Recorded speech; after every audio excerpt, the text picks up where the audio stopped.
ಉತ್ತಮ ಅಭ್ಯಾಸಗಳನ್ನು ಅಭಿವೃದ್ಧಿಪಡಿಸಲು ಮತ್ತು ದೈನಂದಿನ ದಿನಚರಿಯನ್ನು ಅನುಸರಿಸಲು ನಾಯಿಯನ್ನು ತರಬೇತಿ ಮಾಡುವುದು ಸ್ಥಿರತೆಯನ್ನು ಒಳಗೊಂಡಿರುತ್ತದೆ. ಧನಾತ್ಮಕ ಬಲವರ್ಧನೆ ಮತ್ತು ಅದರ ನೈಸರ್ಗಿಕ ನಡವಳಿಕೆಗಳನ್ನು ಅರ್ಥಮಾಡಿಕೊಳ್ಳುವುದು. ನಿಮ್ಮ ನಾಯಿಗೆ ಅದು ದೈನಂದಿನ ದಿನಚರಿಯಲ್ಲಿ ತರಬೇತಿ ನೀಡಲು ಮತ್ತು ಉತ್ತಮ ಅಭ್ಯಾಸಗಳನ್ನು ಬೆಳೆಸಲು ಸಹಾಯ ಮಾಡುವ ಹಂತಗಳು ಇಲ್ಲಿವೆ. 1. ಸ್ಥಿರವಾದ ವೇಳಾಪಟ್ಟಿಯನ್ನು ಸ್ಥಾಪಿಸಿ. ನಾಯಿಗಳು ದಿನನಿತ್ಯದ ಮೇಲೆ ಅಭಿವೃದ್ಧಿ ಹೊಂದುತ್ತವೆ, ಆದ್ದರಿಂದ ಆಹಾರ, ನಡಿಗೆ, ಆಟದ ಸಮಯ ಮತ್ತು ಕ್ಷುಲ್ಲಕ ವಿರಾಮಗಳಿಗೆ ಸ್ಥಿರ ಸಮಯವನ್ನು ಸ್ಥಾಪಿಸಿ. ದಿನವಿಡೀ ಅವುಗಳಿಂದ ಏನನ್ನು ನಿರೀಕ್ಷಿಸಲಾಗಿದೆ ಎಂಬುದನ್ನು ನಿರೀಕ್ಷಿಸಲು ಮತ್ತು ಅರ್ಥಮಾಡಿಕೊಳ್ಳಲು ಇದು ಅವುಗಳಿಗೆ ಸಹಾಯ ಮಾಡುತ್ತದೆ. 2. ಧನಾತ್ಮಕ ಬಲವರ್ಧನೆ ಬಳಸಿ. ನಿಮ್ಮ ನಾಯಿಯು ಶಾಂತವಾಗಿ ಕುಳಿತುಕೊಳ್ಳುವಂತಹ ಅಪೇಕ್ಷಿತ ನಡವಳಿಕೆಗಳನ್ನು ಪ್ರದರ್ಶಿಸಿದಾಗ ಸತ್ಕಾರ, ಹೊಗಳಿಕೆ ಅಥವಾ ಆಟದ ಸಮಯವನ್ನು ಬಹುಮಾನವಾಗಿ ನೀಡಿ.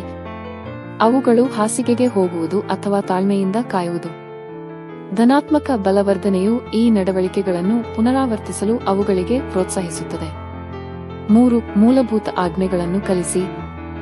ಕುಳಿತುಕೊಳ್ಳಿ, ಇರಿ, ಬನ್ನಿ ಮತ್ತು ಅದನ್ನು ಬಿಡಿ ಮುಂತಾದ ಮೂಲಭೂತ ಆಜ್ಞೆಗಳೊಂದಿಗೆ ಪ್ರಾರಂಭಿಸಿ. ಅವುಗಳ ನಡವಳಿಕೆಯನ್ನು ನಿರ್ವಹಿಸಲು ಮತ್ತು ದಿನವಿಡೀ ಉತ್ತಮ ಅಭ್ಯಾಸಗಳನ್ನು ಜಾರಿಗೊಳಿಸಲು ಈ ಆಜ್ಞೆಗಳು ಅತ್ಯಗತ್ಯ.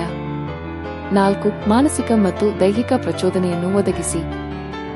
ನಾಯಿಗಳು ಆರೋಗ್ಯಕರವಾಗಿ ಮತ್ತು ಉತ್ತಮ ನಡವಳಿಕೆಯನ್ನು ಹೊಂದಲು ಮಾನಸಿಕ ಮತ್ತು ದೈಹಿಕ ವ್ಯಾಯಾಮದ ಅಗತ್ಯವಿದೆ.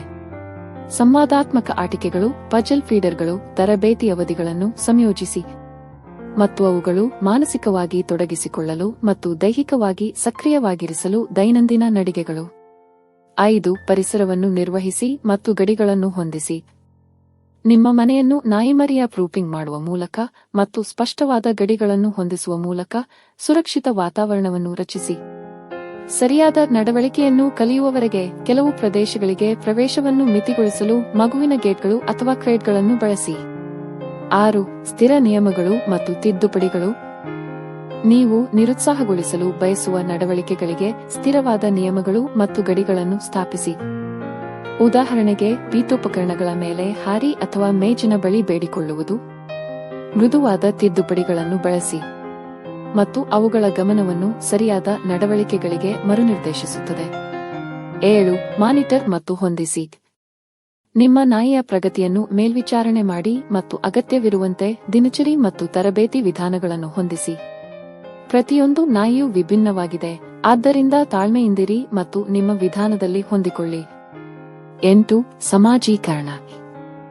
ನಿಮ್ಮ ನಾಯಿಯನ್ನು ಇತರ ನಾಯಿಗಳೊಂದಿಗೆ ಬೆರೆಯಿರಿ. ಜನರು ಮತ್ತು ವಿಭಿನ್ನ ಪರಿಸರಗಳು ಅವುಗಳಿಗೆ ಉತ್ತಮವಾಗಿ ಹೊಂದಿಕೊಳ್ಳಲು ಮತ್ತು ಆತ್ಮವಿಶ್ವಾಸವನ್ನು ಹೊಂದಲು ಸಹಾಯ ಮಾಡುತ್ತದೆ.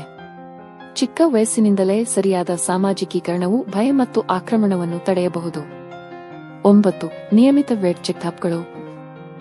ನಿಯಮಿತ ವೆಟ್ಸ್ ತಪಾಸಣೆ ಮತ್ತು ವ್ಯಾಕ್ಸಿನೇಷನ್ಗಳೊಂದಿಗೆ ನಿಮ್ಮ ನಾಯಿಯ ಆರೋಗ್ಯ ಮತ್ತು ಯೋಗಕ್ಷೇಮವನ್ನು ಖಚಿತಪಡಿಸಿಕೊಳ್ಳಿ.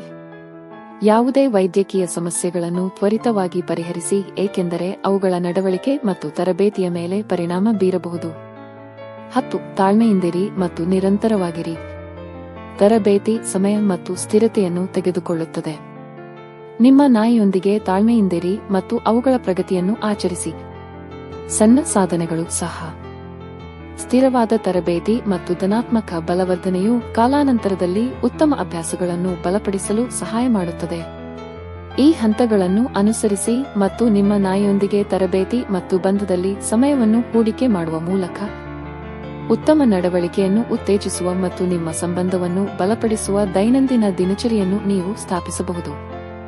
ಪ್ರತಿಯೊಂದು ನಾಯಿಯೂ ವಿಶಿಷ್ಟವಾಗಿದೆ ಎಂಬುದನ್ನು ನೆನಪಿಡಿ, ಆದ್ದರಿಂದ ಅವುಗಳ ವ್ಯಕ್ತಿತ್ವ, ತಳಿ ಗುಣಲಕ್ಷಣಗಳಿಗೆ ಅನುಗುಣವಾಗಿ ನಿಮ್ಮ ವಿಧಾನವನ್ನು ಹೊಂದಿಸಿ. ಮತ್ತು ವೈಯಕ್ತಿಕ ಅಗತ್ಯಗಳು.